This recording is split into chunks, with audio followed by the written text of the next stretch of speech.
بسم اللہ الرحمن الرحیم۔ میں ہوں ملک منور حسین کھوکھر اور آپ میرا یوٹیوب چینل دیکھ رہے ہیں۔ این آر او نہیں دوں گا، این آر او نہیں دوں گا، یہ آوازیں تو آپ نے مسلسل سنی ہوں گی۔ وزیر اعظم صاحب کا ہر مسئلے کا ایک ہی جواب دیتے ہیں، اپوزیشن مجھ سے این آر او مانگتی ہے جو میں نہیں دینا چاہتا، اس لیے شور مچاتے ہیں، مگر حکومت نے این آر او دینے کا فیصلہ کر لیا ہے۔ جی ہاں، این آر او، اور وہ بھی سابق حکمرانوں کے بنایا گیا سیکٹر کو، جس کے بارے میں وزیر اعظم صاحب کہتے ہیں کہ اس کی وجہ سے حکومت پر سب سے زیادہ اور اتنا بڑا مالی بوجھ پڑا ہے۔ ہم یہ کرنے کو مجبور ہیں، ہم وہ کرنے کو مجبور ہیں۔ موجودہ حکومت کے 2.5 سالہ دور اقتدار میں آپ کو یہ بھی بخوبی اندازہ ہو گیا ہوگا کہ وزیر اعظم صاحب جس چیز کا نوٹس لیتے ہیں اس کا اثر یا مطلب الٹا نکلتا ہے۔ پہلے کہا گیا، کہاں ہے بجلی جو نواز شریف نے پیدا کی؟ ملک پر اربوں ڈالر کا قرضوں کا بوجھ پڑا اور لوڈ شیڈنگ ویسے ہو رہی ہے۔ آپ کہتے ہیں ضرورت سے زیادہ بجلی کے پلانٹ لگا لیے۔ حکومت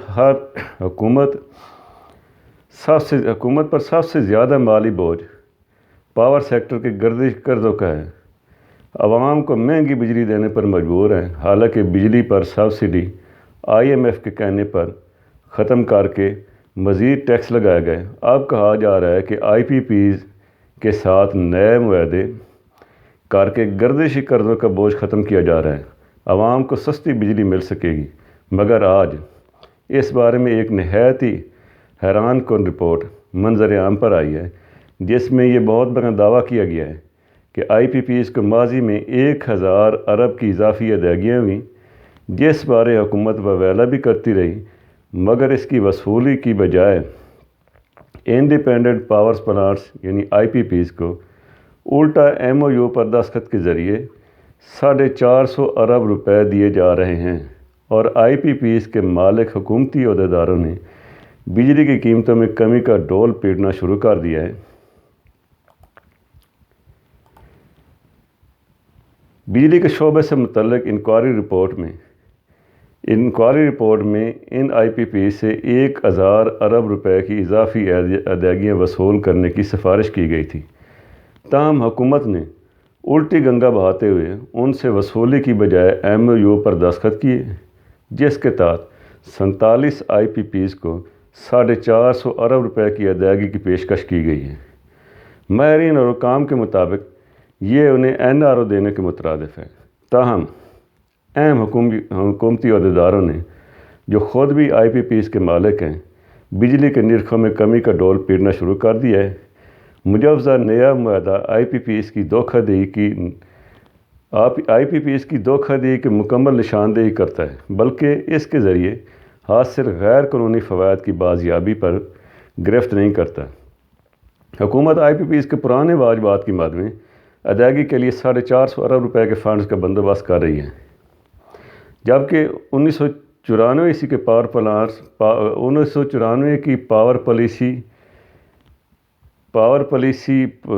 پالیسی پلانٹ سے متعلق 100 ارب روپے سے زائد ادائیگیوں کی وصولی، ایندھن کے لیے فیول پرائس سیکشن کی اضافی ادائیگیوں سے متعلق 40 ارب روپے، محمد علی کی پاور سیکٹر رپورٹ میں 50 ارب روپے کی اضافی منافع کی نشاندہی، IPPs وغیرہ کے ذریعے انوینٹری کے خلاف وصولی وغیرہ کو نظر انداز کیا جا رہا ہے۔ رپورٹ میں نشاندہی والے نکات مفاہمت نامے سے غائب ہیں، جبکہ کچھ شقیں IPPs کے حق میں تبدیل کی جا رہی ہیں۔ کچھ ایسے معاملات ہیں جن کے بارے میں فیصلہ سازوں کو IPPs کے ساتھ نئے معاہدوں کو حتمی شکل دینے سے پہلے کارروائی کرنے کی ضرورت ہے۔ IPPs کے ٹیرف 1994 میں بجلی کی پالیسی کے 600 ملین ٹیرف کو خاص طور پر ٹھیکیداروں کے ٹیکس عائد کرنے کے حوالے سے مفروضوں میں کسی تبدیلی کی بنیاد پر ایڈجسٹمنٹ کے تابع ہیں۔ ٹیکس طے شدہ قیمت کے حصے کے طور پر فرض کیا گیا ہے، تاہم کچھ معاملات میں IPPs کے ذریعے محصول پر قطع ایڈجسٹمنٹ دیے بغیر انکم ٹیکس نہیں کاٹا گیا۔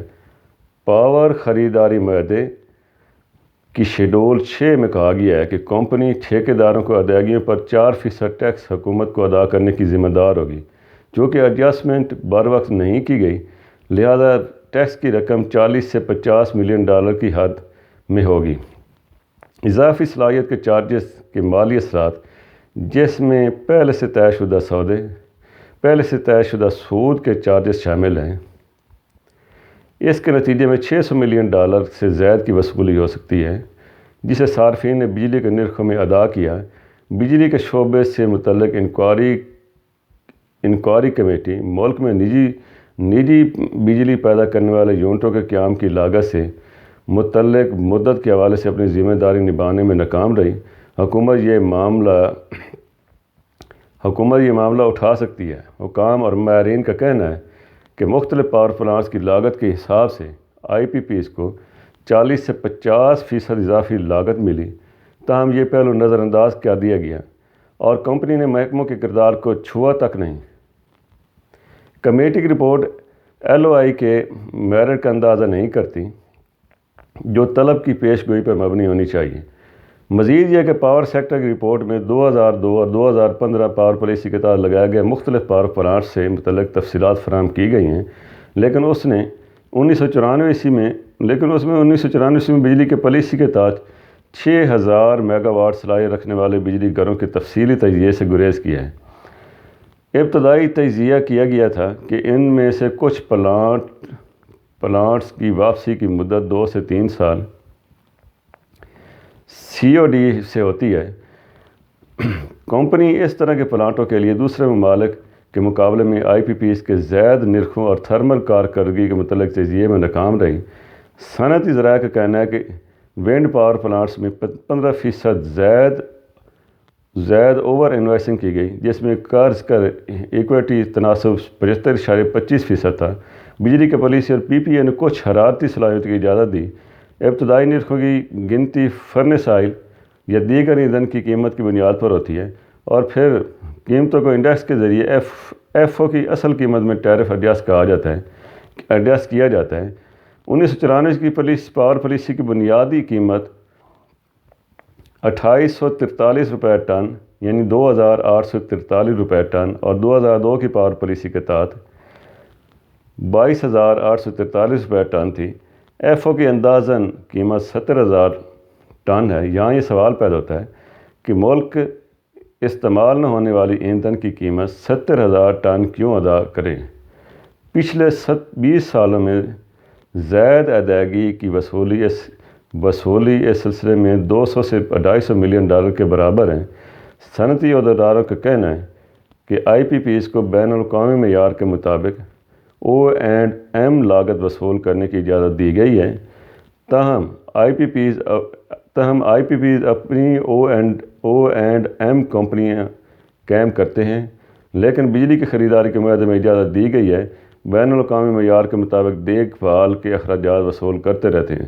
آئی پی پیز کو بھی اس پر 30 سے 40% ادائیگی موصول ہوئی۔ ان کا مزید کہنا تھا کہ آئی پی پیز معاہدوں کی میعاد ختم ہونے والی ہے، لیکن